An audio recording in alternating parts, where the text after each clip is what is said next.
Alright, hello, my name is Connor Barnes, and today I'll be talking about a parent's perspective on their children video gaming.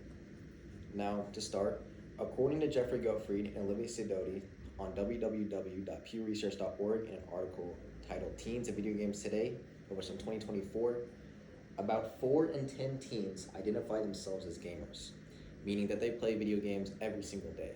And to a parent, this is of course very alarming.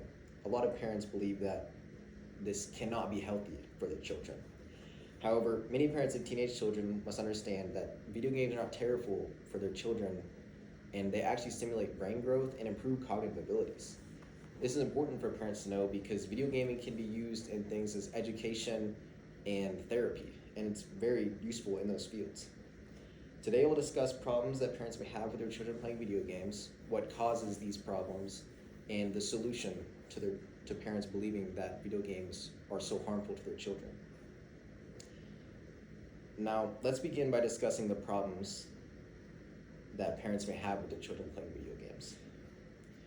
Now, some parents have primarily negative outlook on their children playing video games, and others think that has no positives or no negatives at all.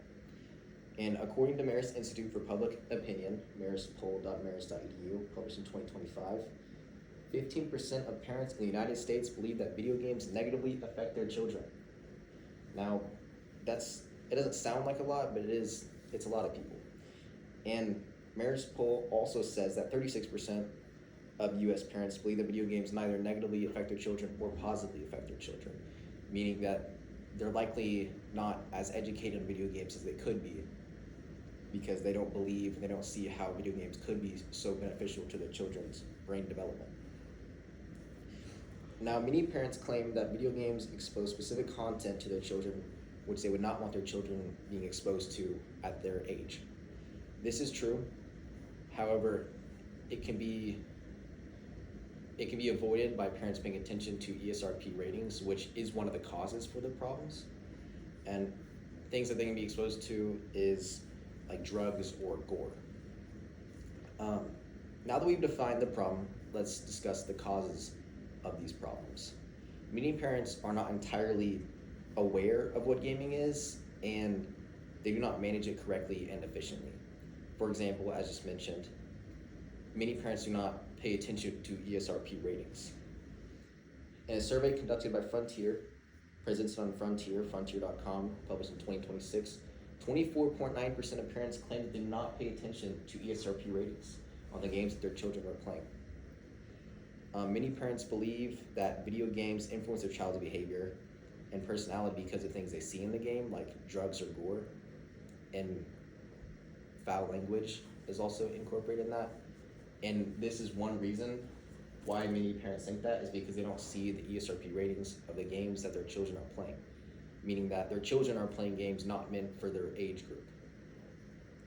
Frontier also states that 21.8% of parents claim they don't even understand the ESRP ratings of video games, meaning that they could see a mature rated game and think that their 9-year-old child could play the game, and that's not healthy for their child because it exposes them to content that they are not ready to see or qualified to see. Now that we've discussed the causes of the problems, let's look at some solutions. There are some options of what solutions we can use.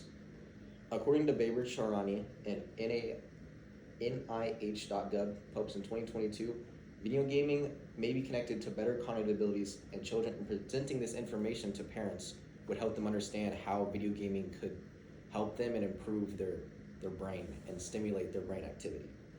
It would also help immensely to educate parents on the ESRP ratings, because clearly some, not all, very small amount, but still a large amount in the understanding, do not understand the ESRP ratings, and they allow their children to play games they're not qualified to play. Parents should also just pay more attention to the ratings. 24.9% of parents did not pay attention, which lessening this percentage would help immensely. Now let's make a conclusion. Many parents of teenage children must understand that video games are not terrible for the brain and actually stimulate growth and improve cognitive abilities. Today I discussed the problems that parents may have with their children playing video games, the causes of these problems, and the solution that may allow them to see that video gaming could be beneficial for their children. We must all show these parents that video games are beneficial to their children, and how it stimulates brain growth and benefits their children in the future.